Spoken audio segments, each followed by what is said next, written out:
योगस्य प्रथमम द्वारम, मौन का आश्रय ले लो। ज्यादा बोलने का अभ्यास ही नहीं होना चाहिए। बड़े अपराध बन जाते हैं, निंदा स्तुति बन जाती है, दोष दर्शन होने लगता है, वो साधक गिर जाता है।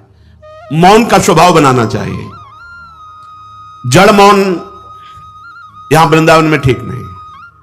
यहां हम राधा राधा बोलेंगे, प्रभु की चर्चा बोलेंगे, कोई प्रश्न करेगा तो जो शास्त्र सम्मत बात है उत्तर देंगे, नहीं तो मौन रहेंगे। प्रपंच की तरफ से पूर्ण मौन होना चाहिए। आपको पहली बार कोई खड़ा करके बात कर रहा है, समझ में आया कि इससे बात करना प्रभु को भूल जाना है, अगली बार से वो कहेगा राधे राधे, उत्तर नहीं देना। श्री हरिवंश, उत्तर नहीं देना। अंदर से श्री हरिवंश बोले, चल दिए। हमें किसी से क्या लेना देना। हम किसी का अहित नहीं करेंगे, अमंगल नहीं करेंगे, हम किसी पर दोष दर्शन नहीं करेंगे, पर हम अपनी वृत्ति को भगवदाकार करने आए हैं। ये नहीं कि कोई हमसे बोले तो हम बोलना जरूरी है, नहीं। कोई प्रश्न करे तो बोलना जरूरी नहीं। उपासक हो, आप कृपा करें तो बात कर ले, ना चाहे तो बिल्कुल आपके ऊपर कोई शासन नहीं कि आपको बात करना ही पड़ेगा, ऐसा सिद्धांत नहीं है। योगस्य प्रथमम द्वारम वांग निरोधो, सबसे पहली साधना है वाणी को रोक ले। बोलने से बहुत शक्ति नष्ट हो जाती है। जैसे हम भगवत चर्चा करें तो इससे शक्ति बढ़ती है, लेकिन प्रपंच की वार्ता करने से वाणी की शक्ति नष्ट हो जाती है। जब आपकी जबान अपवित्र हो गई तो नाम कैसे चलेगा? जब वाणी अपवित्र है तो आपके अंदर शास्त्रीय कैसे शब्दों का भाव आ पाएगा? नहीं आ पाएगा। महावाक्यार्थस्य विचार्यताम, आप नहीं विचार करने की क्षमता वाले रहेंगे। यदि आपने व्यर्थ की बातें शुरू कर दी, अश्लील भाषण बोलते, गंदी भाषा बोलते, तो आप में कभी विचार शक्ति ही नहीं रह जाएगी कि आप शास्त्रों के, संतों के वाक्यों का मनन करने की सामर्थ्य रखें। खो देंगे सामर्थ्य। बहुत अमृतमय वचन निकलते हैं मौन वाणी को पावन रखने वालों के, एकदम शहद में डूबे हुए वचन। इसलिए वाणी पर अंकुश कीजिए। जरूरत हो तो बोलिए, नहीं तो मौन। श्री जी का जस गाइए, नाम कीर्तन कीजिए, इसके अलावा मौन रहिए। इन नियम ले लीजिए। जब आए हो भगवत प्राप्ति के लिए तो काहे को बख्शो। इन इंद्रियों को सीधे अनुशासन में लीजिए ना।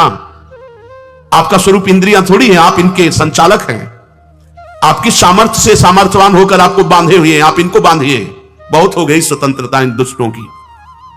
माता देहूती जी भगवान कपिल जी से कहती, मैं ऊब गई इन दुष्ट इंद्रियों से भोगते हुए, नाथ अब वो उपाय बताइए जिनसे इन दुष्ट इंद्रियों के कब्जे से मैं बाहर निकलूं। माता देहूती जी, ये बहुत दुष्ट है। ये कुछ मिनट तो लगेगा, बहुत शांत है और भगवत स्वरूप में लगने वाली हैं, और एक क्षण में गिरा के ऐसे नरक में खड़ा कर देंगी जहां पश्चाताप ही होता है, हाथ कुछ नहीं लगता। योगस्य प्रथमम द्वारम वांग निरोधो, फिर अपरिग्रह। पहला द्वार है वाणी पर शासन कीजिए। हम वाणी गायन करेंगे, श्री जी के लीला चरित्र, नाम कीर्तन, इसके अलावा मौन। कई साधकों को यह स्पष्ट आज्ञा करी श्री जी की प्रेरणा से कि आप नहीं बोलोगे, तो उसका पालन करना चाहिए। जब सत्संग में आप सुन रहे हैं कि योगस्य प्रथमम द्वारम, तो आप अपनी वाणी को संयम में रखिए। किसी की मजाक, उपहास, किसी की चुगली, निंदा, ये सब बिल्कुल नहीं। अगर आप ये सब करते रहेंगे तो निरंतर नाम नहीं चलेगा। आप सत्संग का मनन नहीं कर पाएंगे। मनन करके आप अपने आराध्य देव में स्थित नहीं हो पाएंगे। जरूरी है मौन, जरूरी है, पर विचार मौन। ये धाम है, इसलिए हम जड़ मौन की बात नहीं करते, विचार मौन। और वो मौन ही किस काम का, जो एक शब्द में हम बात कर लेते हैं, वो 5 मिनट लगाएं। जैसे कोई बात करनी, अब वो कुछ बोला, अब उसमें पूरी एकाग्रता, पूरी शक्ति नहीं, सीधे बोल दे, स्विच ऑफ कर दे, क्या चला गया। जड़ मौन के लिए फिर ना ऊ ना ऊ, कुछ नहीं, ना लिखना, ना पढ़ना, ना कुछ, बिल्कुल बालवत परमहंस स्थिति। कोई प्रश्न नहीं, कोई उत्तर नहीं, एकदम जड़वत, जीते जी मृत, जीवन मुक्त होने के लिए। तो वो ये श्रीधाम वृंदावन है, यहां उचित नहीं, क्योंकि यहां राधा नाम स्वयं हरि रटते हैं, तो हमारी जबान की सार्थकता है। राधा नाम कीर्तन करें, वाणी जी का गायन, इसके अलावा मौन रहे। दूसरा अपरिग्रह, उतना ही स्वीकार कीजिए जिससे आपकी जीवन यात्रा चलती, इसके बाद नहीं। एक भी वस्तु एक्स्ट्रा आपके पास नहीं होनी चाहिए। क्यों होनी चाहिए? जब रोज का रोज श्री जी दे रही तो तुम्हें एकत्रित करने की जरूरत क्या है? आपको जो दिनचर्या में चाहिए बस उतना ही, इसके आगे नहीं। एक भी कंबल एक्स्ट्रा नहीं रखना होना चाहिए, एक भी वस्त्र नहीं एक्स्ट्रा नहीं होना चाहिए।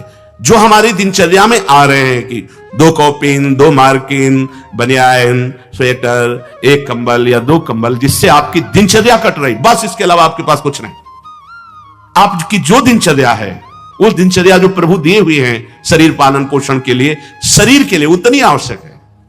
अगर सही दिनचर्या करनी तो राइट टाइम पे आपका पहले कंबल हटना चाहिए।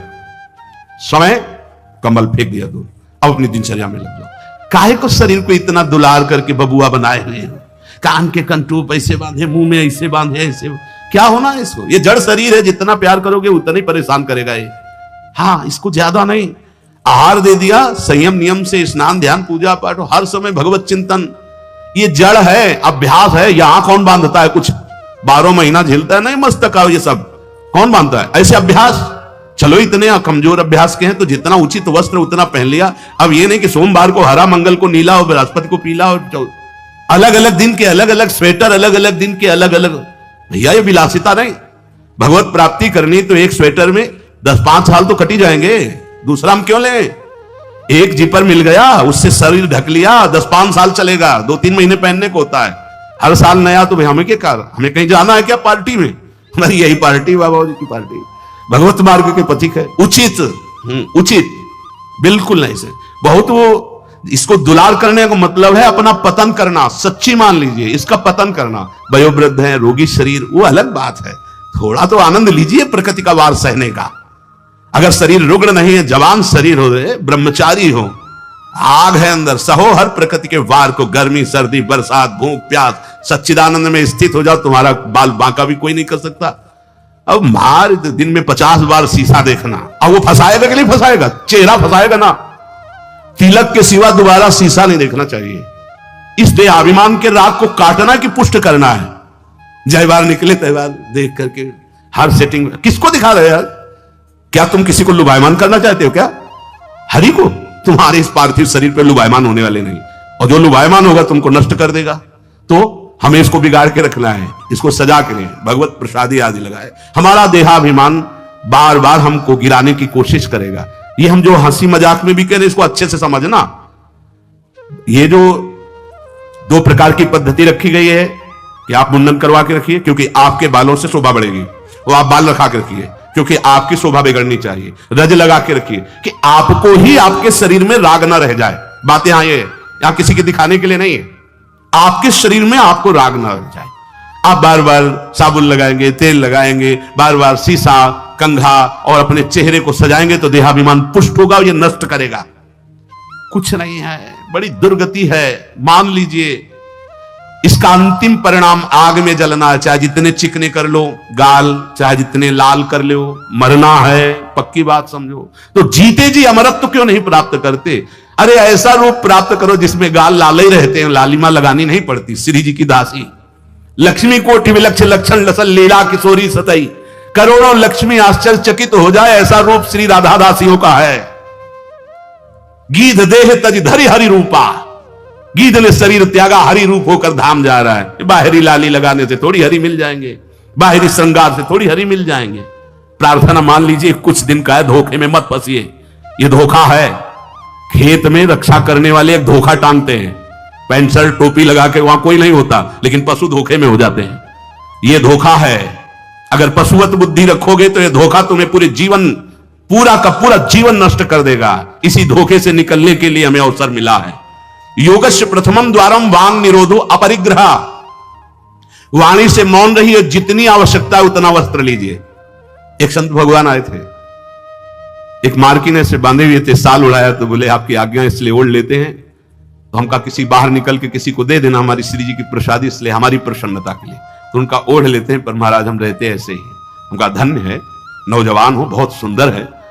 तो हमका आप बाहर जब निकलना, किसी को देखना ऐसे आवश्यक है तो आप दे देना। तो बड़े प्रसन्न हुए, आदर करके उन पर हृदय में आदर हुआ उनका, नहीं मुझे नहीं चाहिए, मैं तो जैसी रहनी से रहता हूं। हमने घटिया घाट है एक फर्रुखाबाद फतेहगढ़ की तरफ, वहां रुके हुए थे।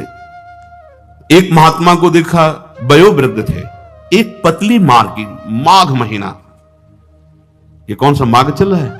यही तो चल रहा है, मकर संक्रांति का अवसर। तो वहां रामनगरिया लगती है 1 महीने के लिए। जैसे प्रयाग में कुंभी और कुंभ में लगता है, तो गंगा किनारे हर साल मकर संक्रांति में हजारों लोग एक महीना वास करते हैं, रोज गंगा स्नान त्रिकाल करते हैं।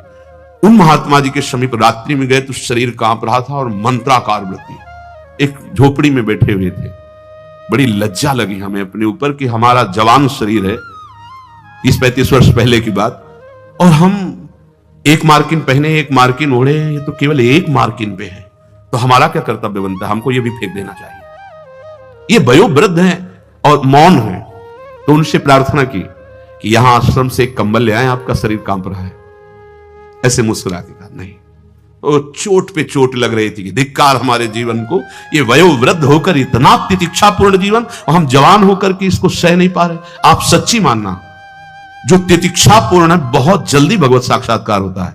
भगवान आदेश करते तात तितिक्षस्व भारत। आज हम केवल शरीर दुलार में अपने समय को नष्ट करते हैं, शरीर पोषण में।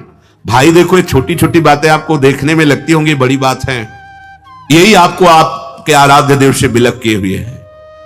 महीना भर आप केवल ऐसे आहार करके देखिए कि जिसे तुम्हारा मन कहता अच्छा उसको हटा दीजिए। आज थोड़ा त्याग मत वर्णन कीजिए, आज थोड़ा हमारे उदर में परेशानी है तो हमें केवल आप रोटी और सब्जी दीजिए। महीना भर केवल रोटी सब्जी उचित। आप देखो, अगर आपके अंदर का रजोगुण तमोगुण नष्ट ना हो जाए तो कहना आपके अंदर सात्विक भाव आ जाएगा, मंत्र में स्थिति होने लगेगी। और आप, हमने देखा है जैसे गुलाब जामुन, कचौड़ी, पकौड़ी, ये सब कहीं जैसे भिक्षान्न में मिली भी और भरपेट पा लिया तो वो रस नहीं आया भजन में। जो एक सूखी रोटी ऐसे चबा के गंगा जल पी करके जो रस आता है ना, वो नहीं आता है। सच्ची मानिए, पहले के बड़े बड़े भजनानंदी महापुरुष अपने जीवन को ऐसे ही। तो अपरिग्रह, ये बहुत बड़ी बात है, साधक यहां चूक करता है। देखो, आप लोग तो इतने बढ़िया अवसर पे हैं कि आपको ना किसी से मांगना है, ना आपको अपनी कोई परवाह होनी चाहिए, क्योंकि श्री जी व्यवस्था कर रही। आपको जो वस्त्र उचित है वो ले लीजिए, जो भोजन उचित है, और अपनी सेवा और मंत्राकार वृत्ति। आपको किसी से कोई मतलब ही नहीं। आपको तो भिक्षान्न के लिए भी नहीं जाना है, अपने आप आकाश वृत्ति से प्रभु देते हैं। तो आपका रूम आपकी कुटिया है, आपकी दिनचर्या एक स्वयं की दिनचर्या है। आपके रूम में अपरिग्रह दिखाई देना चाहिए। बिछाने का, एक ओढ़ने का, जो आप जितना सहन कर सकते हैं उतना। अगर आप एक कंबल से रात काट सकते हैं तो दूसरी मत डालिए, चाहे 10,000 रखे हो, आपको क्या मतलब है? पूरी सृष्टि में सब भोग सामग्री आपके लिए है क्या? अपरिग्रह, हम जहां चूक करते हैं उसको पक्के से बांध लीजिए, अभी आनंद की धारा में आ जाओगे। वाणी को कंट्रोल, शासन। आवश्यक है तो बोलेंगे, नहीं तो मौन। दूसरा, उतना ही स्वीकार करेंगे जितने की आवश्यकता है। भगवदानुभूति के लिए एक बार तो आग लगनी चाहिए जीवन में, कि जीवन मृत तुल्य होना चाहिए। यहां जरा सा साधन बना कि पोस्टर बैनर में आ गए, प्रशंसा में आ गए, कैसे भगवत प्राप्ति होगी? अपरिग्रह। और आगे, निराशा च निरीहा च नित्यमेकांत शीतला।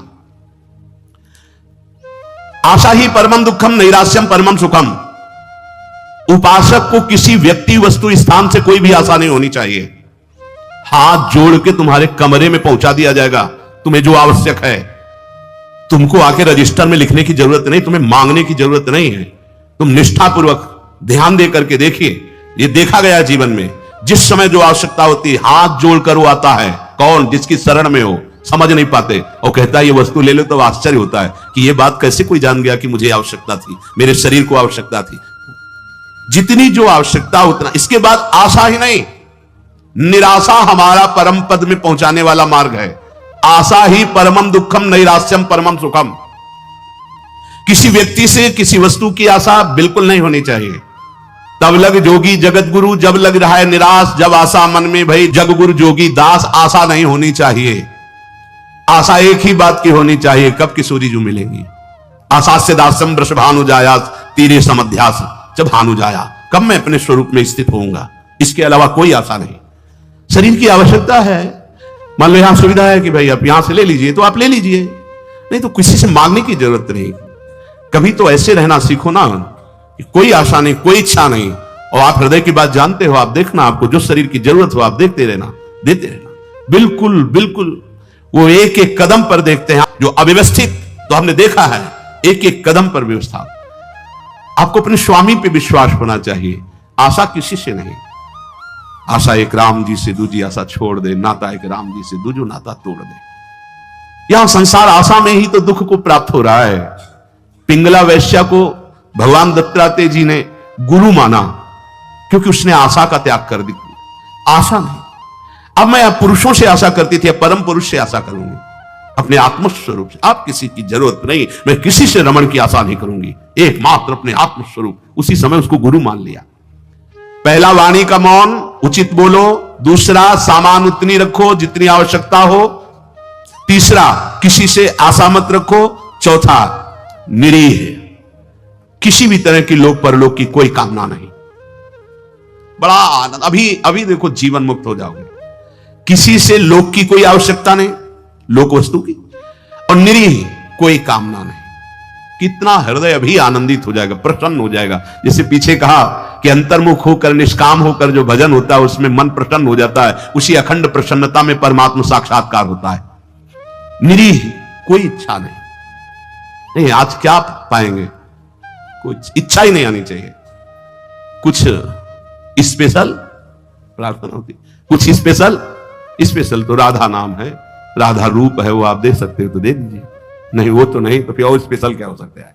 ये तो सब पार है संसार के। ये साधक, उपासक, चाहे गृहस्थ हो चाहे विरक्त, एक निष्ठा होनी चाहिए, एक निष्ठा। एक नए साधक को हमने देखा कि कपड़ा ऊपर से पड़ा था और गमछा पेट में बंधा था। जब प्रसाद पाने के लिए बैठे, किसी जगह हम रहते थे, वो आए थे मंडली से, हम संतों पर बहुत सूक्ष्म दृष्टि, उनके व्यवहार, उनके आचरण से, क्योंकि सब कुछ सीखने को मिलता है। तो देखा कि खींच के पेट में गमछे से गांठ बंधी थी, जब वो प्रसाद को बैठे, वो पहले नहीं बंधी थी। तो उनके नजदीक गए और कहा, महाराज जी इसका क्या रहस्य, आप गमछा बांधे? बोले साधन में एक उचित आहार चाहिए।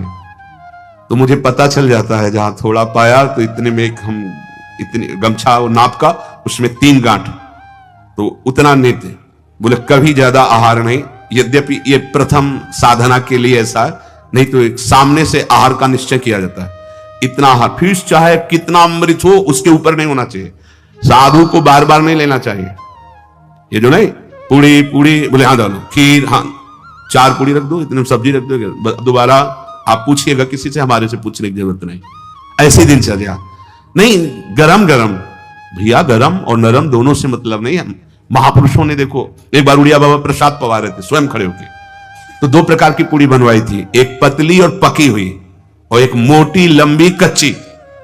पकी हुई नीचे रख दिया और कच्ची वाली ऊपर रख दिया, और आप खड़े हो गए। ऐसे सब नवीन साधक ऐसे पाए। उनमें से 50 नीचे वाली पूड़ी ऊपर करके शुरू किया, और कई साधक ऊपर से शुरू किए। तो जो नीचे वाली तुमसे कहा खड़े हो जाओ, वो तो महापुरुष थे, जाओ ब्याह करो जाके, गर्मा गर्म बहू के हाथ पाना, बाबा जी बनने लायक नहीं हूं। ऐसे सीधे डांट लग, कान पकड़ा, महाराज जी गलती हुई। नहीं, आपने ऊपर वाली को नीचे क्यों किया, नीचे वाली को ऊपर क्यों किया? क्योंकि वो पकी थी ना, तुम्हारी स्वाद पर दृष्टि थी ना, इसलिए स्वाद का पोषण करना, तो घर जाओ। भगवत मार्ग में चलने के लिए स्वाद मिटाना है, केवल भगवत स्वाद लेना है, भगवत आनंद का स्वाद लेना है। कितना कठिन लग रहा होगा?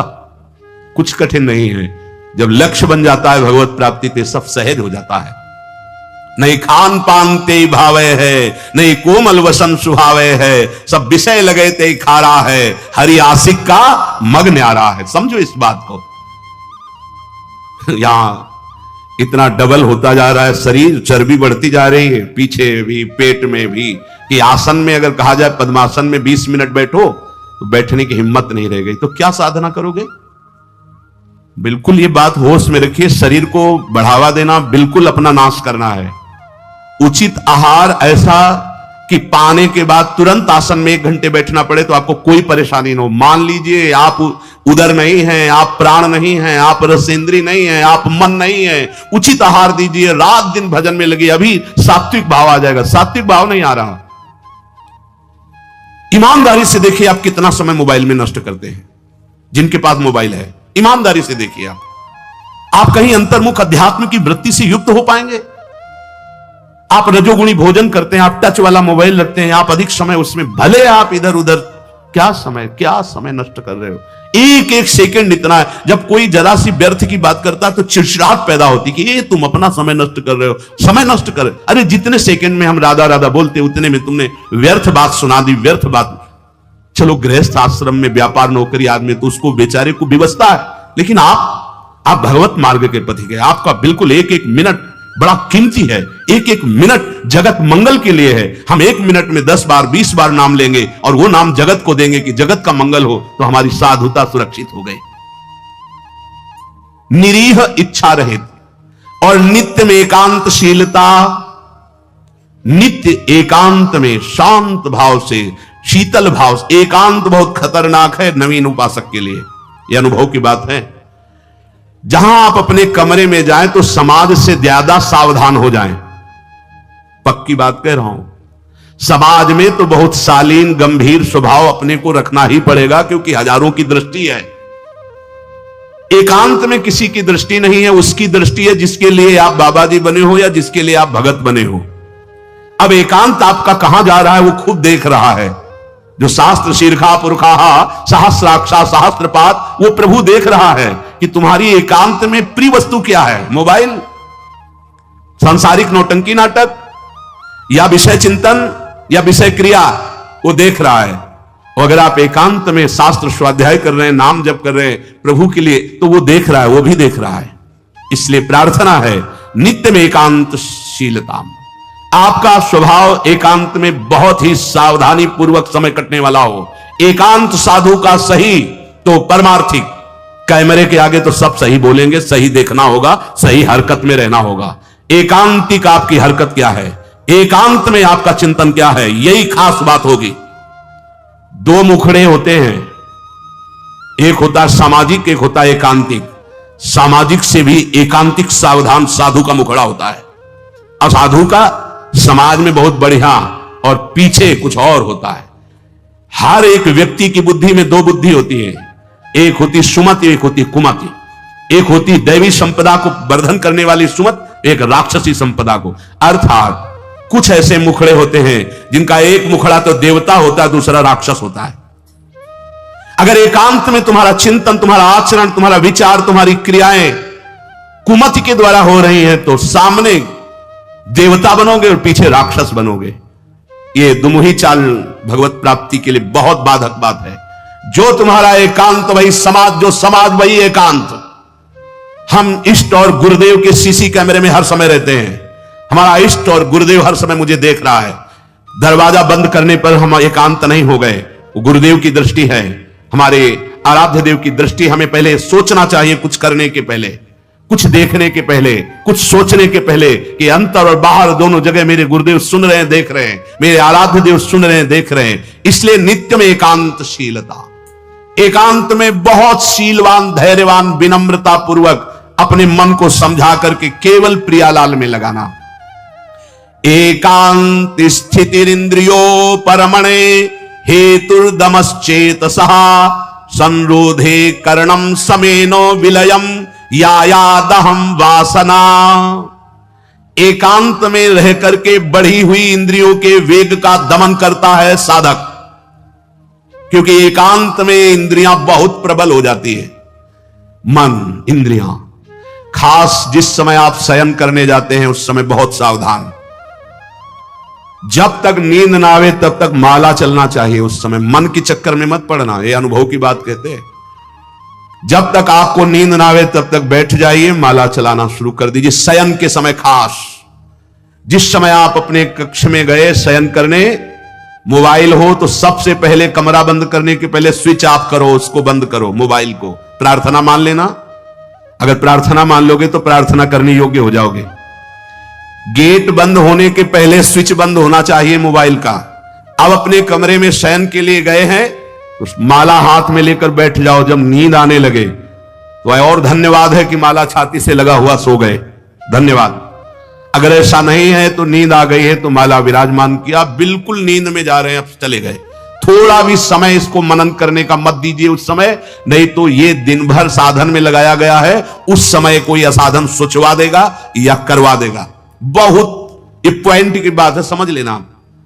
ये देखा गया है हृदय में, उसी बात को कहा गया, जब साधन काल में देखा गया है, हृदय में देखा गया कि फिर मन उस समय मतवाला होता है कि अब तो पूरे दिन हम साधन ही तो की, तो 5 मिनट की मुझे छूट दे दो। लेकिन नहीं, उस समय कठोरता पूर्वक इसको साधन में, और जब नींद आ गई तो शयन कर, जब उठे तो फिर वैसी दिनचर्या प्रारंभ कर दी। तब मन भगवदाकार एकांत स्थिर इंद्रियो परमणे हेतुर्दमश्चेतसः। एकांत में साधक अपनी इंद्रियों का दमन करे, बढ़ावा ना दे। देखो क्या साधन है। पहले दर्शन होते थे संत भगत भागवत जन, अब भी कुछ महापुरुष भी होंगे। यहां ठाकुर जी की छवि या गुरु जी की छवि, यहां से स्मार्ट मोबाइल लगा रहता है छाती में, स्मार्ट मोबाइल। ये भैया ठीक है, व्यवहार काल के लिए यदि तुम्हारी कोई आवश्यकता हो, तुम बहुत व्यवहार में, तो हम नहीं। अच्छा बताओ, आपको क्या जरूरत है? राष्ट्रपति से बात करनी है क्या आपको? किस विधान में? आपको कपड़ा बेचना है, अनाज बेचना है, आपको काम क्या है? किससे बात करनी है आपको? जिनकी विशेष व्यवहारिक कोई सेवा गुरुजनों से मिली, वो तो बात उतनी ही केवल जितनी मिली है। नहीं, आप बताओ, हम भगवत प्राप्ति के मार्ग के साधकों के लिए मोबाइल भगवान की क्या आवश्यकता है? कितनी आवश्यकता है? क्यों आवश्यकता है? जैसे सिलेंडर आदि लाना है या कुछ भाई और कोई सर, तो रख लो, हम कह रहे हैं वो छोटा वाला रख लो, उससे अपना काम। ये बहुत अंदर की बात कहते हैं, क्योंकि इसमें आप स्वतंत्र कुछ भी देख सकते हैं, कुछ भी आप पढ़ सकते हैं, कुछ भी। बहुत ऐसे लाइनें में होते हैं वो सब, बस उसमें क्लिक करो, क्लिक है तो कहते हैं हाँ वो वीडियो आ जाएगा, वो वीडियो आ जाएगा तो तुम्हारा अंदर का वीडियो गायब हो जाएगा, परमार्थ वाला। एकांत स्थिर इंद्रियों पर हेतुर्दमश्चेतसः, दमन कर दो इंद्रियों का। ये कहां सीखोगे, कब सीखोगे, किस देश में सीखोगे, यदि धाम में रहकर इंद्रियों का दमन करना ना आया? इंद्रियों का दमन कर दो। इंद्रिय दमन होने से चित्त का स्वयं निरोध हो जाता है, और चित्त की वासना का नाश होते ही योगी को परमानंद का अनुभव हो जाता है। यह है खेल। इंद्रियों का दमन हुआ, मन और चित्त एक ही बात है। चित्त का निर्वासनिक होना, ब्रह्मानंद का स्फुरित हो जाना, भगवदानंद का स्फुरित हो जाना, और फिर स्फुरित होकर अविचल भाव में स्थित हो जाना। यही जीवन मुक्त अवस्था मुनि की होती है, महात्मा की होती है। साधक सिद्ध अवस्था को प्राप्त हो जाता है। इसलिए जो सत्संग में सुना उसका मनन किया जाए, उसको जीवन में धारण किया जाए। देखो बड़े भाग्य से सत्संग ये मिल रहा है जो शास्त्र सम्मत। मन का और आसक्त संसार में हो जाना, मन का भंजन होकर परमात्मा प्राप्ति के लिए चलना, ये तो बहुत ही कठिन। आप सुन रहे हो, हम बड़े कृपा पात्र हैं जो आप सुन रहे हो। आप सुन रहे हो तो हम बड़े कृपा पात्र हैं कि आप ये सत्संग सुन रहे हो। नहीं तो इस सत्संग के सुनने के लिए अपने आप से गा लो, अपने आप से सुन लो, वो तो सुनने को मिलेगा क्योंकि उसमें। लेकिन इसमें सुना है, इसमें नाश नाश नाश, काट काट, हर संबंध, हर विषय, हर मनोरंजन काट, फिर आकर के अपने स्वरूप में स्थित हो गया। हम आपके ऋणी हैं जो आप ये सत्संग सुन रहे हैं, और अगर इस सत्संग को सुनकर मनन करके आप जीवन में धारण कर लेंगे तो सच्ची मानिएगा इसी जन्म में भगवत प्राप्ति हो जाएगी, जो अत्यंत कठिन है। नहीं तो विषय रस बढ़ाने वाला, संसार पे सत्यत्व बुद्धि करने वाला, नाना प्रकार के भोगों की प्राप्ति का उपाय बताने वाला, ये तो बात मिल सकती है, ये प्रवचन मिल सकता है, लेकिन समस्त संशयों को छिन्न भिन्न करके परमात्मा स्थित करने, ये तो जब द्रवहि दीन दयालु राघव तो साधु संगति पाइए। इसलिए लाभ ले लीजिए। ये हम कह रहे हैं इसलिए नहीं, ये बहुत बड़ा संयोग बना है प्रभु का। जैसे आंधी कभी कभी आती है, ऐसे ही हरि की अनुग्रह रूपी आंधी चल गई है। अगर इस आंधी में उड़ गए तो प्रभु के पास पहुंच जाओगे, और नहीं तो आगे कलयुग की आंधी ऐसी आ रही है जो काली आंधी है, जिसमें मार्ग ही नहीं दिखाई देगा कि सतमार्ग किसे कहते हैं। जीवन का लाभ ले लीजिए। अपनी इंद्रियों को ज्यादा बहिर्मुख मत कीजिए, नाम जप कीजिए, भगवद आश्रित रहिए। जो सुनिए तो मनन कीजिए। महामहिम श्री चरण चिन्ह में बैठ करके प्रभु और प्रभु के पावन चरित्रों के कथन श्रवण का सौभाग्य, इससे प्रतिपल नवीन उत्साह बढ़ता है भगवत प्राप्ति का। सत्संग की स्वयं की एक महिमा है। यदि हम आदर पूर्वक श्रद्धा विश्वास करके श्रवण करें, मनन करें और जीवन में उतारें, तो बहुत जल्दी संसार की आसक्ति का नाश हो जाता है और भगवत प्राप्ति की पात्रता आ जाती है, दिव्यता आ जाती है। दैवी संपदा का हमारे हृदय में प्रादुर्भाव हो जाता है, आसुरी संपदा का नाश हो जाता है। साफ संगों के त्यागने की जो बड़ी कठिनता है, वो सत्संग में सहज में ही वो सामर्थ्य प्राप्त होती है कि हम उसे त्याग देते हैं। सर्व संग त्याग ही महा आनंद में डुबोता है। ये जो हम संग करते हैं किसी विषय का, वस्तु का, व्यक्ति का, स्थान का, मूल हमारे हृदय में आनंद प्राप्ति की लालसा होती है। आप देख लीजिए, अच्छे से अच्छा या बुरे से बुरा जो भी हमारे द्वारा कृत्य होता है उसका मूल कारण होता है सुख भोगने की लालसा। मुझे आनंद आ जाए, क्या पीऊं, क्या खाऊं, क्या देखूं, क्या सूंघूं, क्या छूऊं, क्या भोगूं, जिससे मैं आनंदित रहूं। पर दिशा गलत हो गई, खोज आनंद की हो रही है, क्योंकि ये आनंद का ही अंश है, इसलिए ये आनंद की खोज कर रहा है। हमारा वेद कहता है आनंदो ब्रह्मेति व्यजानात, आनंदाद्धेव खल्विमानि भूतानि जायन्ते, आनंदेन जातानि जीवन्ति, आनंदम प्रत्यभि संविशन्ति थी। जो आनंद हम खोज रहे हैं वो ब्रह्म है। उसी आनंद ब्रह्म से हमारा प्रादुर्भाव हुआ है, जन्म हुआ है।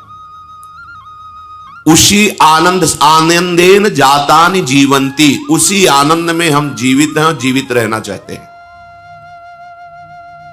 और ऐसे आनंद को प्राप्त करना चाहते हैं जहां दुख का लेश न हो। आनंदम पर्यंत्यभि संविशन्ति थी, प्रवेश पाना चाहते हैं ऐसे आनंद में जहां लेश मात्र भी दुख न हो। बिल्कुल हम आनंद से प्रकट हुए हैं, आनंद में ही जीवित हैं और आनंद में ही प्रवेश करना चाहते हैं, क्योंकि हम आनंद के अंश हैं। जो आनंद सिंधु सुख राशि, ईश्वर अंश जीव अविनाशी। वो आनंद क्या है? यदि तत् सुकृतम, वेद कहता है यदि तत् सुकृतम, जिसने स्वयं से अपने आप को प्रकट किया है इस जगत रूप में, वो आनंद ब्रह्म वही अपने आप में प्रकट है।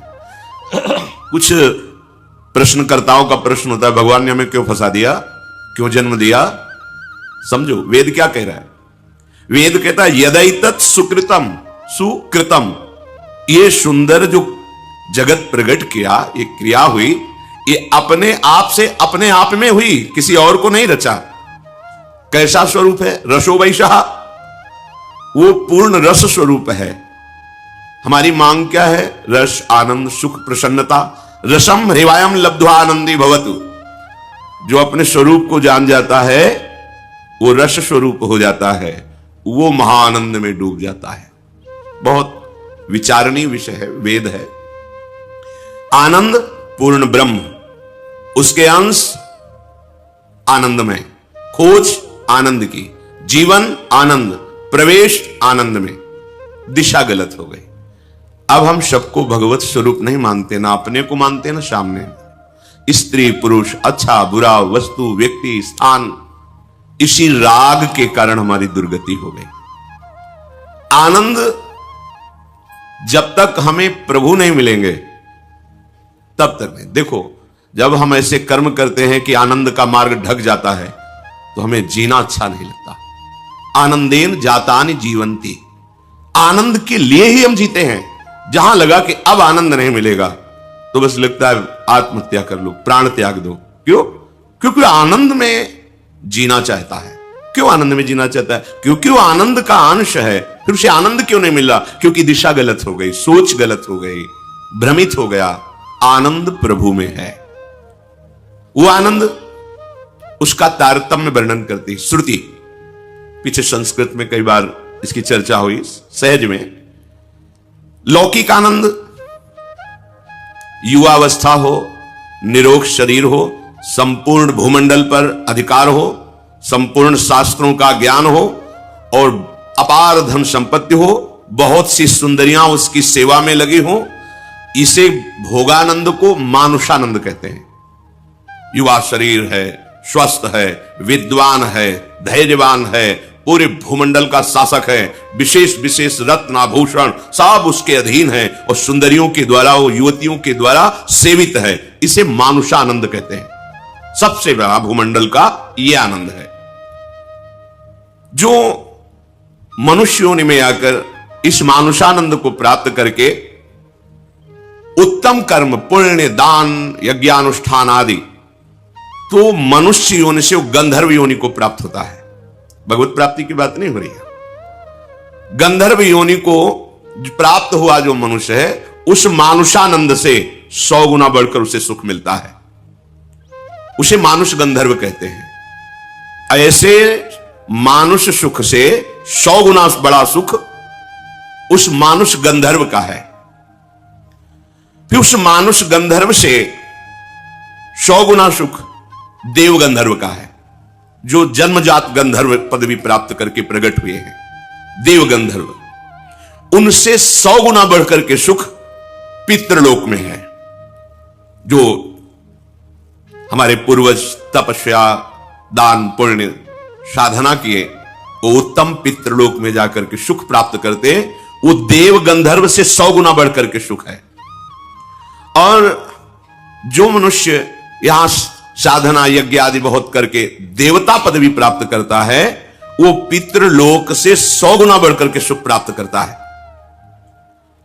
उस देव को अजानज देव कहते हैं। मनुष्य योनि से देव योनि को प्राप्त हुआ, लेकिन उससे 100 गुना बढ़कर के सुख सिद्ध देवताओं को प्राप्त, जो देव रूप में ही प्रकट हुए, उनको उससे 100 गुना बढ़कर सुख प्राप्त होता है देवलोक में।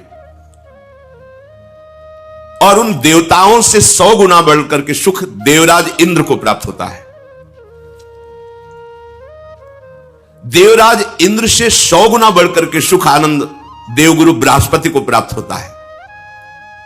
बृहस्पति के सुख के 100 गुना बढ़कर के सुख प्रजापति को प्राप्त होता है। जैसे दक्ष प्रजापति पद को प्राप्त होता है। और प्रजापति से 100 गुना बढ़कर के सुख परमेष्ठी पद को, ब्रह्मा को प्राप्त होता है। और ब्रह्मा से लेकर के यहां तक जो आनंद का क्रम वर्णन किया गया, इसे सहस्त्रों गुना बढ़कर के सुख ब्रह्मानंद प्राप्त महापुरुष को, ब्रह्मानंद ज्ञान के द्वारा जो अहम ब्रह्मास्मि की सिद्धि करता है, ब्रह्मा जी से भी बढ़कर के हजारों गुना उसको सुख प्राप्त होता है। उत्तरोत्तर आनंद की अधिकता का वर्णन किया गया। विश्राम मिला जाके ब्रह्मानंद में। अब यहां वर्णन करते हैं कि ब्रह्मानंद का जो आनंद है, उससे अनंत गुना बढ़कर के रसानंद है। ब्रह्मानंदो भवेदेश चेत परार्ध गुणी कृतः नैति भक्ति सुखाम बोधई परमाणु तुलामपि। ये मनगढ़ंत बात नहीं, वेद का वर्णन है, वैदिक सिद्धांत का। ब्रह्मानंद की जो संख्या मानुष सुख से शुरू हुई और ब्रह्मा तक पहुंची, उससे हजारों गुना बढ़कर सुख उस ब्रह्मानंद को प्राप्त महापुरुष को, जो उसको सुख प्राप्त है, एक के ऊपर 17 शून्य लगावे, उसे परार्ध कहते हैं। एक लिखा और 17 शून्य लगा दे, उस संख्या को परार्ध कहते हैं।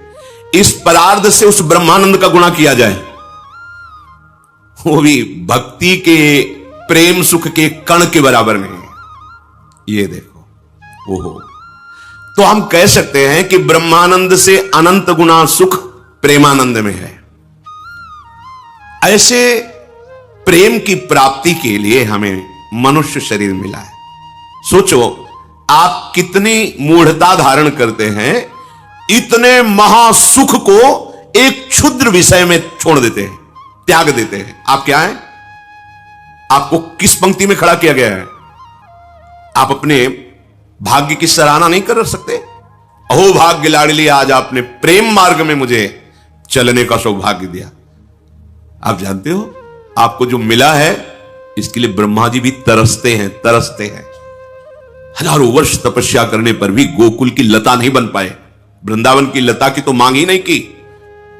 आश्चर्यचकित होकर, भयभीत होकर 3 परिक्रमा करके चले गए। 60,000 वर्ष तपस्या की कि गोकुल की कोई लता बन जाए, नंदन की चरण धूलि पड़ेगी। ये वृंदावन धाम आपको मिला, आश्रय मिला, दर्शन मिला, वास मिला। कल आप सुन रहे थे, प्रियाजू की शरणागति मिली, राधा नाम जपने को मिला। जानते हो आप कहां हो? ब्रह्मानंद के आगे 1 लिख के 17 शून्य गुणा किया जाए तो वो भी रसानंद की तुलना में नहीं आएगा। प्रेम से प्लावित होकर के जो राधा राधा राधा। किसी ने 2 बजे रात्रि के पूछा किसी से, आप क्यों बैठे हैं?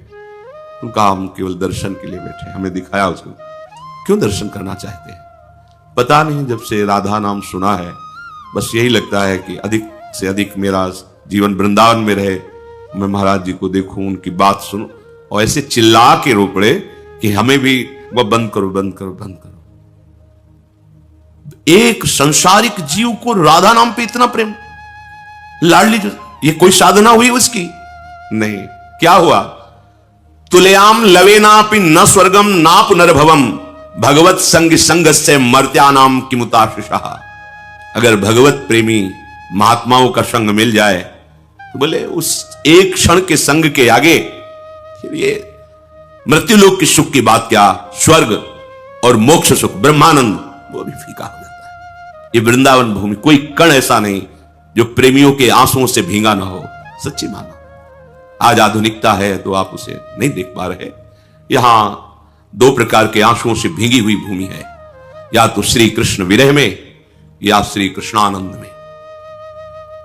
संयोग में अपार आनंद सुप्रवाह हो रहा है, गदगद सुर नैना सजल दंपति रस रहे भीन, ये आनंद श्रु, या हा कृष्ण हा प्राण वल्लभ कब मिलोगे। ये भूमि उन प्रेमियों की है जिनके आंसुओं से और हमारे प्रिया प्रीतम यहां विहरण करते हैं। इस भूमि का चमत्कार, इस भूमि की रज का प्रेम करने वाले रसिकों का संग।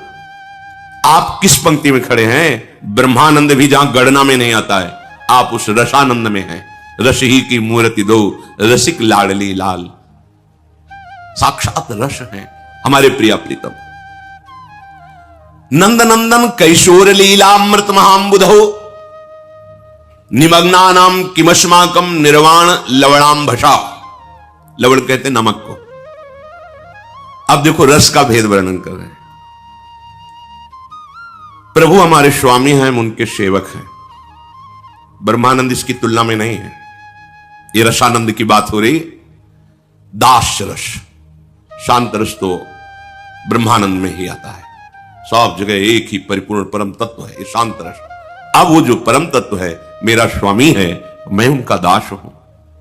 ये उस रसानंद से, शांत रस से बहुत श्रेष्ठ रस है। दास की भावना करके प्रतिपल उनकी सेवा सुख में निमग्न रहना, वो स्वामी है। इससे भी बढ़कर है, प्रभु मेरे सखा हैं, मित्र हैं, मैं उनका मित्र हूं। जो दास में सेवा करने का उत्साह बढ़ता है तो स्वामी की आज्ञा की बाट जोता रहता है। अपने मन से कुछ भी करने के लिए उसे संकोच होता है। बहुत बड़े स्वामी हैं, उनका इशारा मिले, उनकी आज्ञा। लेकिन सखा को ऐसा नहीं है।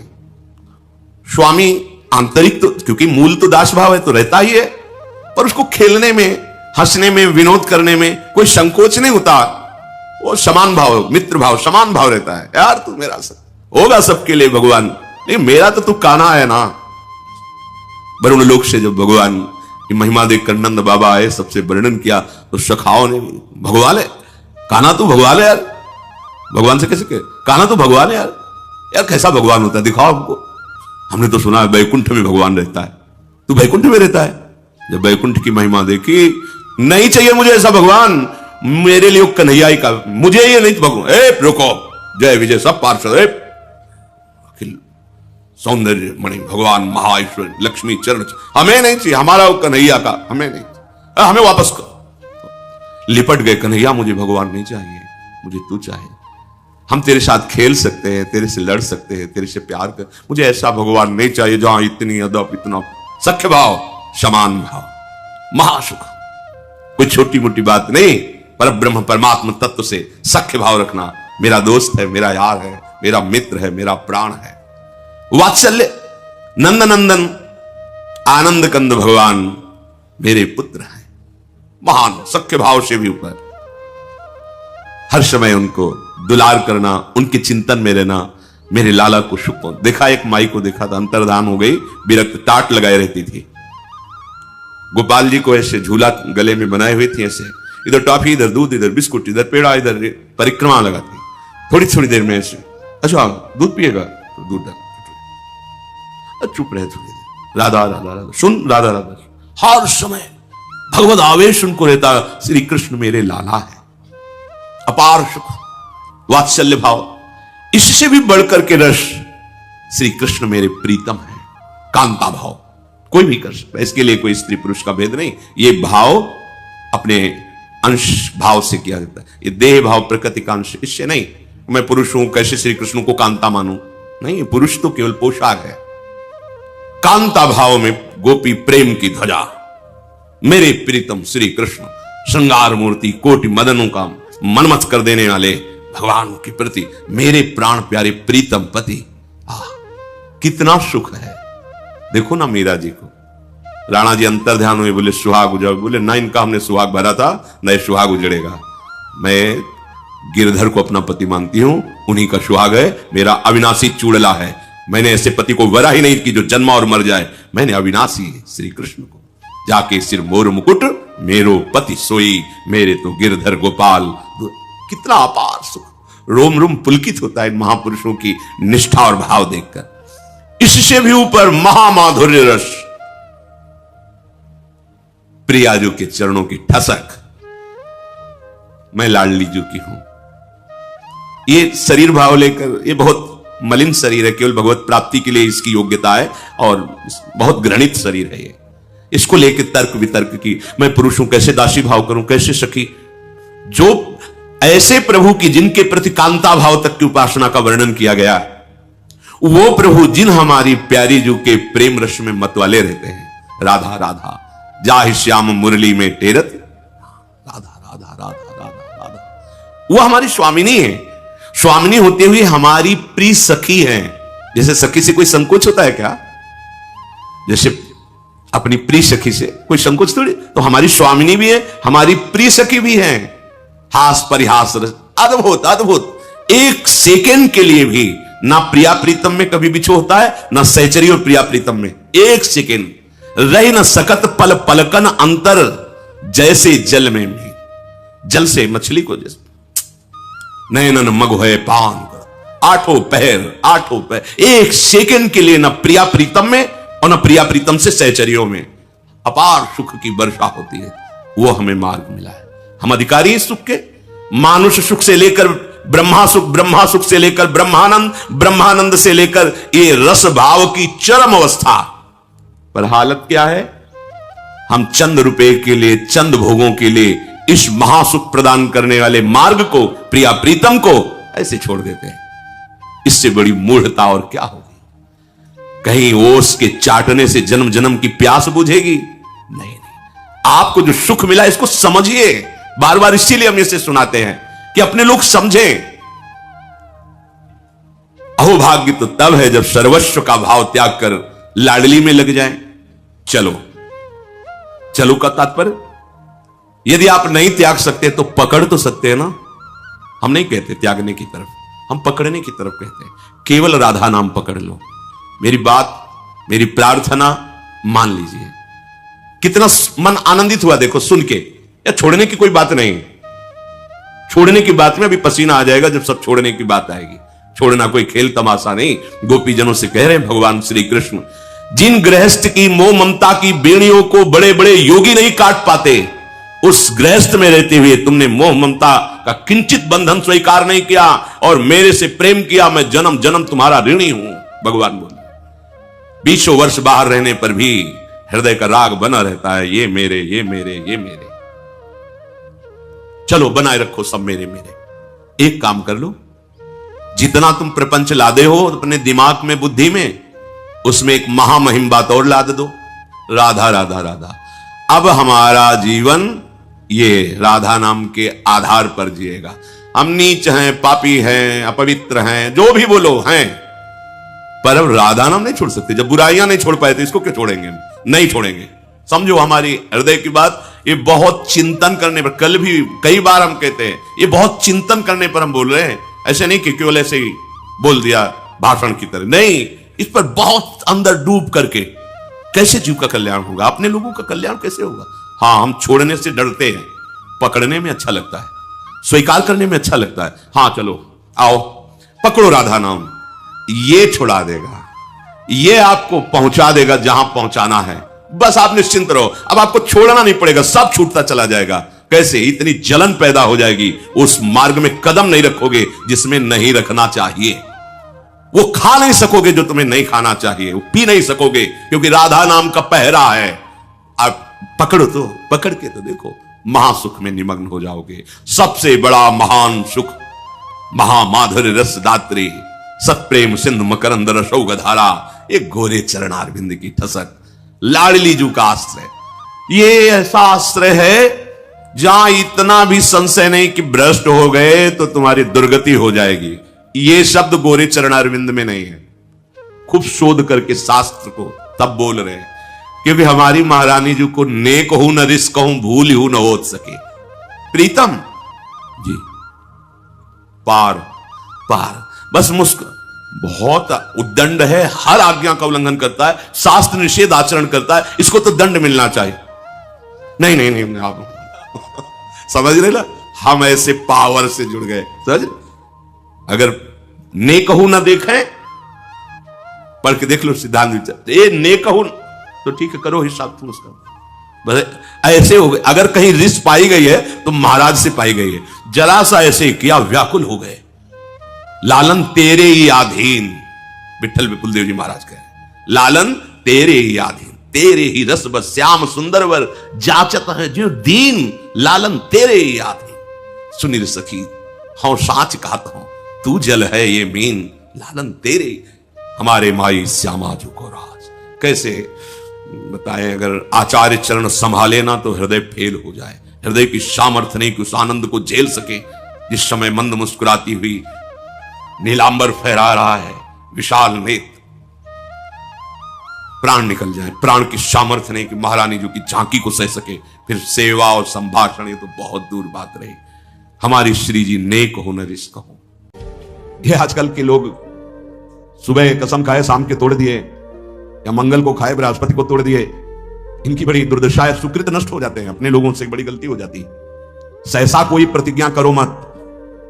हम प्रयास कर रहे हैं, छोड़ देंगे। हम प्रयास करते हैं, ऐसा नहीं करेंगे। हम प्रयास करते हैं, ऐसा। प्रतिज्ञा अगर ले लो तो यह ध्यान रखो कि आपके पुण्य नष्ट हो जाएंगे यदि प्रतिज्ञा आपने तोड़ दी। कसम, प्रतिज्ञा, ये सब एक ही बात कही जाती है। तृण छू के शपथ पूर्वक मैं कहता हूं कि आज के बाद ऐसा कभी नहीं, या सामने किसी भगवान मंदिर में आज के बाद में ऐसा, या गुरुदेव, अब तो देर नहीं लगता, कसम खा लेते हैं, तोड़ लेते हैं। हमारी प्रार्थना है मत खाना कभी कसम। कसम नहीं खानी चाहिए, प्रार्थना है। आपसे कोई कहता कसम खाइए, छोड़ दीजिए, नहीं कसम नहीं खाऊंगा पर प्रयास करूंगा, आज के बाद बिल्कुल नहीं ऐसा हो, पूरा प्रयास करूंगा। प्रयास सफल होगा फिर हम आपसे कसम खा लेंगे। अभी हमें कुछ महीने के लिए छूट दीजिए, मैं बिल्कुल नहीं करूंगा पर कसम नहीं खाऊंगा, प्रयास कर रहा हूं। कसम ऐसे मत खाओ, प्रतिज्ञा ऐसे मत लो। यदि प्रतिज्ञा ले ली तो चाहे प्राण निकल जाए, अब नहीं, ये ध्यान कर लीजिए। अगर तीन बातें साधक में हैं तो परिपक्व अवस्था आने में देर नहीं लगेगी, आठों लक्षण आ जाएंगे। पहला, व्यवहार पवित्र शुद्ध। दूसरा, जितने नियम लिए हैं निष्ठापूर्वक निर्वाह। तीसरा, प्रतिज्ञा करिए मत, और कर ली प्रतिज्ञा तो जीवन चाहे नष्ट हो जाए प्रतिज्ञा नहीं टूटेगी। जैसे ये प्रतिज्ञा ही है वैराग्य भेष, इसमें कसम खाई नहीं जाती, स्वाभाविक कसम है। अब देख लो इसके निर्वाह का क्या जीवन होता है। ये हर समय हमको याद दिलाता रहता है कि तुम वैरागी हो, विषयी नहीं हो, तुम महात्मा हो, साधारण जीवात्मा नहीं हो, तुम भगवत मार्ग के पथिक हो, तुम सांसारिक मार्ग के नहीं हो। आप बस इस एक प्रतिज्ञा का पालन कर लो, भगवान मिल जाएंगे। ये हर समय उपदेश देता रहता है। जब भगवावस्त्र धारण कराया गया था तो यही कहा गया था, जब संन्यास वेश, ध्यान रखना, ये काषाय वस्त्र की मर्यादा को रखना। ये वेश है, ये पवित्र वेश है, ये त्रिभुवन पावन करने वाला वेश है, इसको समझते रहना। ये हर समय तुम्हें जागृत रखेगा कि तुम किस मार्ग के पथिक हो। तो आज के सत्संग का जो सार सूत्र, संत महापुरुषों का आश्रय, उनका शासन स्वीकार करना, सांसारिक पुरुषों से मित्रता न करना, ना सांसारिक चर्चा संगोष्ठी करना, किसी जो हमारी निंदा कर रहा है किसी भी तरह से उसको कष्ट देने की भावना ना बनना, अपनी वाणी से कभी किसी की निंदा न करना, छोटे से बच्चे को भी मान देने का स्वभाव रखना, किसी से सम्मान प्राप्ति की इच्छा न रखना, सदाचार सरलता के साथ तुम्हारा संयम जितेंद्रियता पूर्वक समय व्यतीत होना चाहिए, प्रतिष्ठा किसी भी तरह की पद उपाधि साधक जीवन में स्वीकार न करे, आखिर निरंतर अपने लक्ष्य का चिंतन करे। इसकी पूर्ति के लिए व्यवहार शुद्धि, नियम निष्ठा और प्रतिज्ञा पालन जीवन भर तीनों। अगर ये तीनों कहीं भी फिसल रहे तो तुम पतित हो चुके हो। तभी पतित हुआ पुरुष कभी प्रतिज्ञा का पालन नहीं कर पाता। पतित हुआ पुरुष कभी नियम निष्ठा में नहीं चल सकता, पक्की दिनचर्या नहीं हो सकती, उसकी व्यवहार शुद्धि कैसे कही जाए जब पतित हो गए। देखो, और पतित को भी पावन करने का रास्ता है भगवान की शरण। अब भी आपके पास चांस है, आप अपने को भगवत प्राप्त महापुरुष बना सकते हैं, आप अपना जीवन परम कल्याण कर सकते हैं, आप जीवन मुक्त हो सकते हैं। इसलिए सच्चे अच्छे पवित्र आचरण करो और नाम जप करो। किसी के आगे हाथ पसारने की जरूरत नहीं कि आशीर्वाद दे दीजिए, हमारी प्रार्थना मान लीजिए।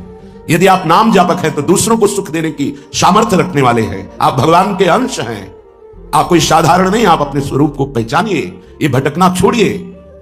आप परम स्वतंत्र भगवान के अंश हैं, आप परम स्वतंत्र हैं। ये माया आपको जो बांधे हुई है, इसी से मुक्त होने के लिए, इसी भ्रम को मिटाने के लिए हमें मानव देह मिला है। ए मारे घूम रहे, हमें सुख मिल जाएगा, कोई दे देगा आशीर्वाद। अरे आशीर्वाद भगवान ने दे दिया तुम्हें, तुम भगवान के अंश हो, तुम्हें मानव दे दिया, तुम्हें बुद्धि दे दी, विवेक दे दिया। इससे तुम सुखी नहीं हो पा रहे तो किसी के आशीर्वाद से क्या सुखी हो जाओगे। आशीर्वाद भी वही लागू होता है जो सत्कर्मी होता है, जो पाप नाशक अनुष्ठान किए हुए उसी के ऊपर आशीर्वाद जाता है।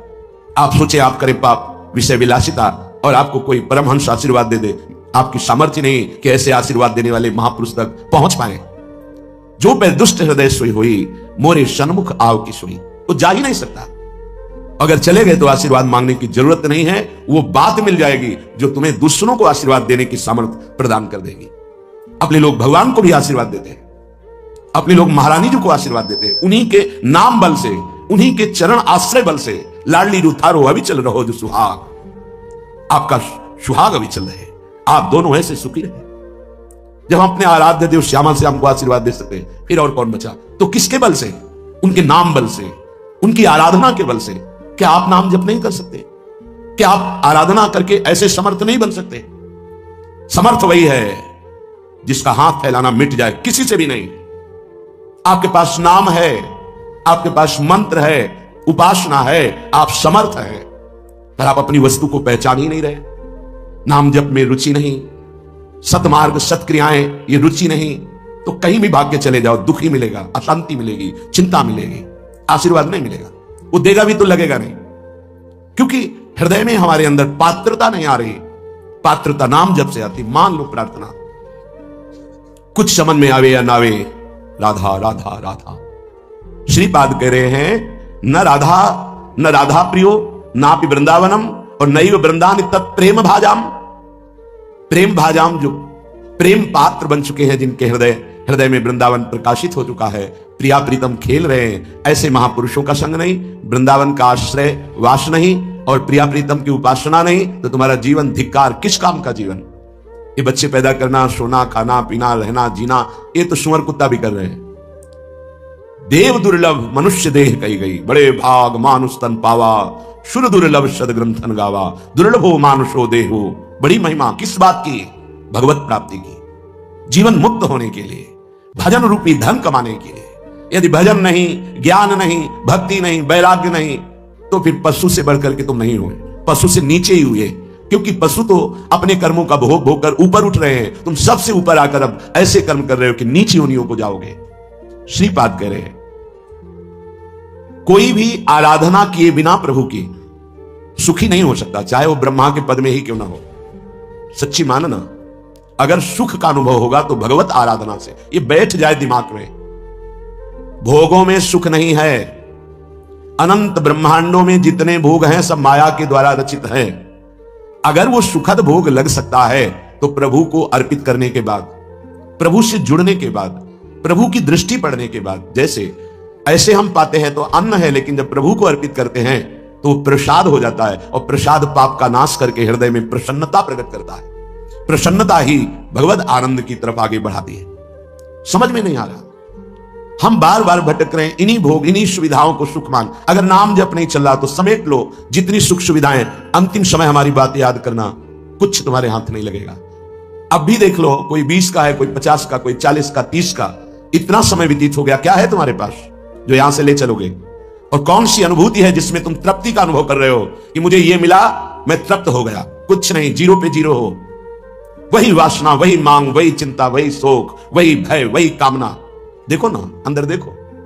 संतोष, शांति, निर्भयता, निश्चिंतता, निशोकता, परमानंद एक भी है नहीं, वो बिना भगवत आराधना के नहीं। श्रीपाद कह रहे हिरण्मम राधा नागर चरण मरणे पिनैव विस्मरतु तनुरपि न विपत् कोटिषु जीवन वृंदावनम क्षणम त्यजतु। ये बहुत सुंदर बात मांग रहे हैं। जब मेरे मरने का समय आवे तो हे राधा नागर अर्थात प्रिया प्रीतम, जीवन आपको समर्पित है, तो अंतिम श्वास में आप चूक मत करना। यदि जीते जी मैं आपके योग्य नहीं हुआ, आपने दर्शन नहीं दिए, आप नहीं मिले, चलेगा। क्यों? क्योंकि नाम आपका है ना, नाम के सहारे जी लेंगे हम आपकी लीला गुण गायन करके जी लेंगे, आपके प्रेमी जनों के संग से, आपके चरणारविंद के अनुराग रंग में हम जी लेंगे। पर अंतिम समय आप, बहुत सुंदर बात भक्तों ने मांगा भी है, कह रहे हैं कि अंतिम समय आप मेरे हृदय में स्फुरित हो जाए। जब मैं शरीर छोड़ रहा हूं उस समय केवल प्रिया प्रीतम। निश्चित निश्चित ये हमारा विश्वास, हमारा हृदय इस बात को पक्का करता है कि जैसे भी बने हम लगे रहे हैं जीवन भर प्रभु के चरणों में, तो अंतिम में प्रभु फिर अपनी कृपा विशेष करते हैं। उस उपासक के हृदय में प्रभु स्फुरित हो जाते हैं, स्मरण रूप में या रूप रूप में स्फुरित हो जाते हैं। यदि जीवन में किसी महात्मा का संग रहा है, श्री प्रिया प्रीतम की किंचन मात्र आराधना बनी है, धाम आदि भगवत पुरियों का, धामों का तीर्थाटन अवगाहन थोड़ा भी वास हुआ है, वो अंदर से आश्रय प्रभु का रहा है, तो अंतिम समय उसके भगवान पधारते हैं। निश्चित ये हमारा विश्वास कहता है, क्योंकि अंतिम गति ही परम पद या अगला जन्म या दुर्गति, अंतिम क्षण जो होता है वो महामहिम माना जाता है। कहते आपके विश्वास से क्या प्रमाण क्या है? तो अजामिल संध्या करने वाला, शास्त्र स्वाध्याय करने वाला, धर्माचरण परायण और बुजुर्गों की, गुरुजनों की सेवा करने वाला था। उस सेवा के लिए ही जंगल में समिधा लेने गया था। वहां व्यभिचार परायण वैश्या और व्यक्ति को देखा, कामांध हो गया। एक दृश्य ने उसे पूरे जीवन को बर्बाद कर दिया। तो अंतिम समय में जब वृद्धावस्था की सीमा चल रही थी कि उस समय संतान का योग था ही नहीं, पर संत जन आए और उन्होंने कहा कि अब जो संतान होगी उसका नाम नारायण रखना। अत्यंत आसक्ति छोटे पुत्र में होने के कारण मरने के समय वो उसे बुला रहा था, नारायण नारायण। तो शायद वो आवाज वहां तक ना पहुंची हो, पर नारायण के पार्षद आ गए और उसको परम पद मिला। ये घटना क्यों घटी? क्योंकि धर्मात्मा था, वो अच्छे आचरण करने वाला था। कुसंग से भ्रष्ट हो गया तो क्या हुआ? हरि ने अंतिम संभाल दिया।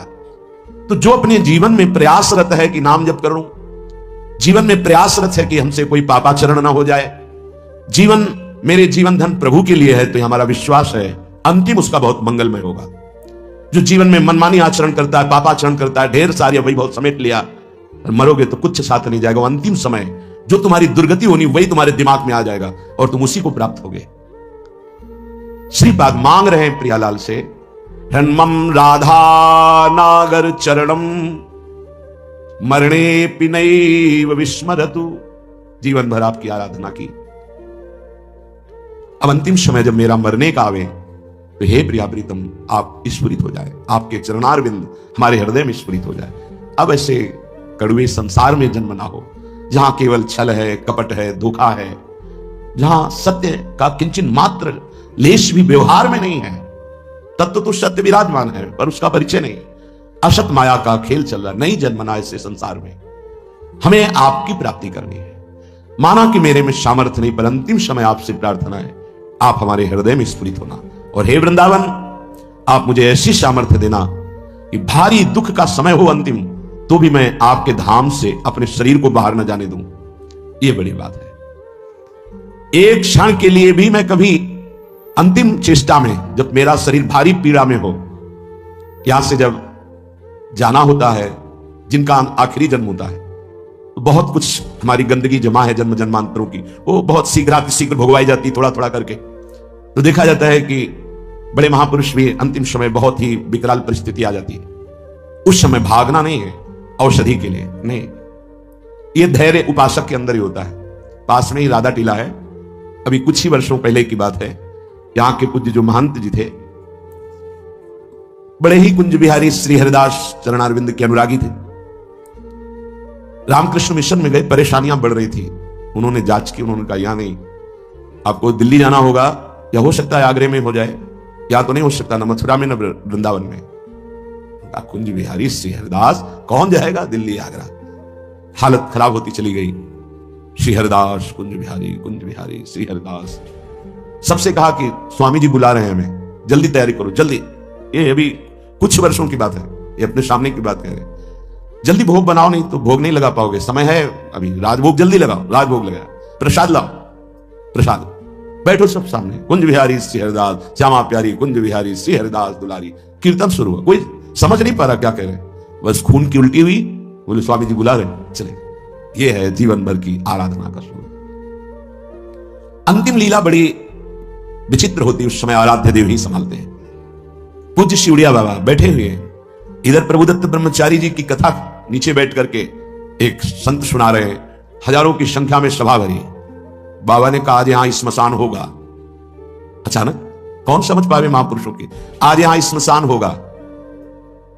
आज हम पहले 2 श्लोकों की व्याख्या करते हैं। जिसका जन्म होता है उसकी मृत्यु निश्चित होती है। आत्मस्वरूप जन्मा है, उसकी कभी मृत्यु नहीं होती। धैर्यवान कभी मृत्यु से विचलित नहीं। कोई समझ ही नहीं पा रहा कि बाबा आज बेप्रसंग की चर्चा कैसे कर रहे हैं। अच्छा तो सब सुनो, जो चर्चा हो रही सुनो। प्रभुदत्त ब्रह्मचारी जी की भागवत। ओम शांत बैठ गए। आखिरी ओम बाबा का था। इतने में वही आश्रम में रहने वाला एक कुछ विक्षिप्त टाइप का, या भगवान दास कुछ ऐसे नाम था, वो आया, कहने लगा लाओ हम चवर डुलाएंगे। तो ऐसे अनाधिकारी पुरुष थोड़ी महापुरुषों की सेवा में लग जाते। नहीं तुम हटो, क्योंकि सुलझा हुआ विवेकवान पुरुष ही महापुरुषों की सेवा में। उसको गुस्सा आया, गया तो चारा काटने वाला गड़ासा कहां से कैसे व्यवस्था की था, काल पहले से कंबल में ऐसे छुपा के आया और इतनी रफ्तार से बाबा की चांद पे ऐसे खुले हुए ऐसे मारा 6-6 इंच गड़ासा, और ऐसे फव्वारा जैसे खून कैसे उठते। किसी को समझ में नहीं आया। सामने एक बूढ़ी माई थी, दौड़ के गई, लिपट गई। 5-6 गड़ासे मार चुके थे। अब कोई समझ ही नहीं पाया कि मतलब हो क्या रहा। काल का खेल देखो, वो सब आसपास, मतलब सब ऐसे ही। तत्काल माई ने, बूढ़ी माई ने उसको बस में किया। बूढ़ी माई ने, सब लोग उसको, फिर जो लीला, बाबा को एक इंजेक्शन लगाया गया कि अंतिम समय वो चेतना जागृत।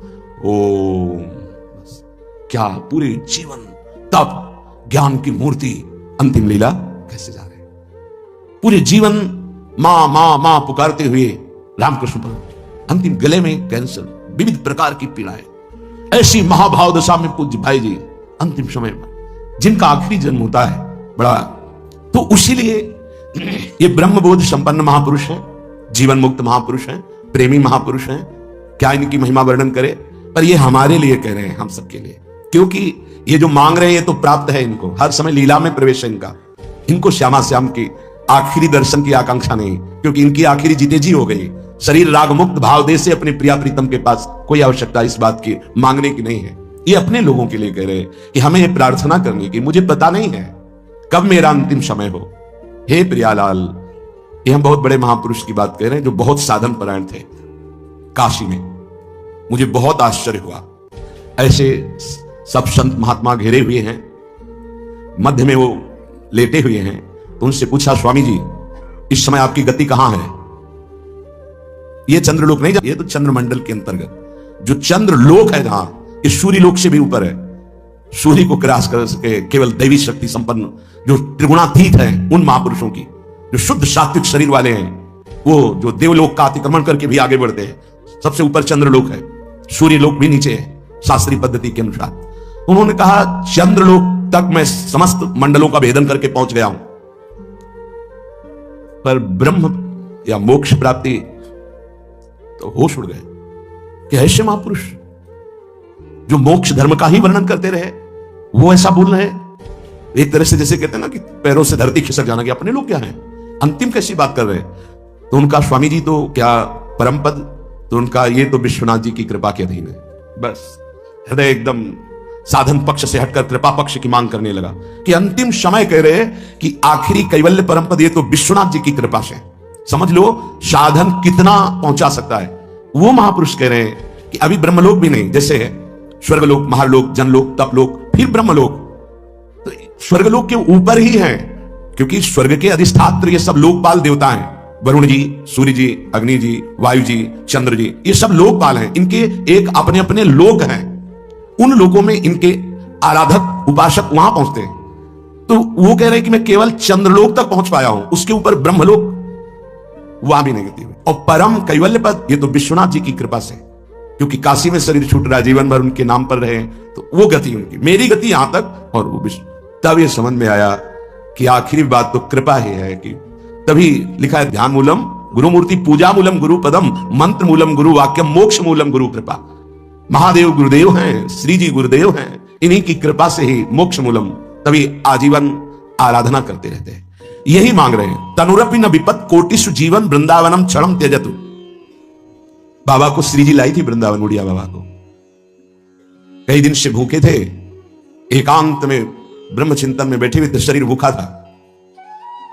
पहुंच गए लाडली लाल बच्चे के रूप में संध्या काल के बाद, और बाबा मैया ने कहा है कि कोई संत भूखे बैठे हैं, रोटी पाएगा? रात होने वाली इस समय तो दूध ले आवे? हाँ ले आओ, साथ में एक रोटी भी, एक ले आओ ले आओ। इतना मृदुल स्वभाव, इतना प्यार, इतने छोटे स्वरूप बच्चे। बाबा आश्चर्यचकित हो रहे थे कि संध्या हो रही, इस समय बच्चे बड़ा ऐसे, पहले कांसे का लोटा चलता, उसमें पका हुआ दूध, एक रोटी पाई, एक दूध पिया, एक परमानंद की अनुभूति, विशेष उनके हृदय में अद्भुत आनंद। फिर एकदम चिंतन किया कि यहां कौन सा गांव नजदीक है। तो विरक्त महापुरुष उठे, काफी दूर खोजते, एक व्यक्ति मिला, बोले हाँ गांव नजदीक कोई है? बोले 10 किलोमीटर आसपास कोई गांव नहीं। अच्छा ठीक है। बैठे एकांत में आकर जी चिंतन किया तो देखा प्रिया प्रीतम। बोले ठीक है, अब आपका बुलावा आ रहा है तो हम आ रहे हैं आजीवन वृंदावन के लिए। देखो अंतिम यही लीलापूर्ण, बड़े करुणा में खींच लेते हैं, आओ खींच लेते हैं, तुम्हारा पवित्र हृदय हो गया है, बहुत तप किया है, आओ मैं तुम्हें परम पद प्रदान करती हूं। बड़े कृपालु श्री प्रियालाल। एक चीज ध्यान रखनी है, तनुरपि न विपत कोटिषु, करोड़ों प्रकार के संकट आ जाए तो भी छोड़ना नहीं, ये अंतिम बन जाएगा। जिनको अखंड वृंदावन वास मिल गया है सावधान होकर सुने, और जिनको नहीं मिला है तो आश्रय ले लें।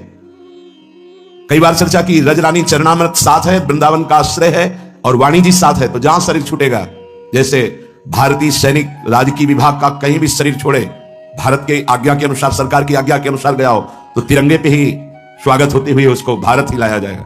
ऐसे ही हम वृंदावन प्रिया प्रीतम के उपासी, कहीं भी शरीर छूटे, आप सम्मान पूर्वक श्रीधाम वृंदावन लाडली जी के महल में ही आएंगे, विश्वास कर लीजिए। आश्रय और वास दोनों समान है। यदि दृढ़ आश्रय हो, जैसे पतिव्रता का पति का दृढ़ आश्रय, तो त्रिभुवन में अपार सामर्थ्यशालिनी होती, जैसे अनुसुईया जी और सावित्री जी आज महामहिम पतिव्रताओं का वर्णन। ऐसे हरिवंश प्रतिव्रत है जिनके, सुख संपत्ति दंपति जो जिनके, हा हरि रा राधा बा वृंदावन सा सैचरी, वृंदावन में विराजमान सैचरियों के मध्य में प्रिया प्रीतम का व्रत जिनके हृदय में है, कहीं भी अगर उस संयोग बसात है तो शरीर छूटेगा तो हमारे प्रभु से दूर नहीं है, वो अंतिम समय उनको ले आएंगे, हमारा अंतिम बन जाए, इसी प्रयास में रहते हैं।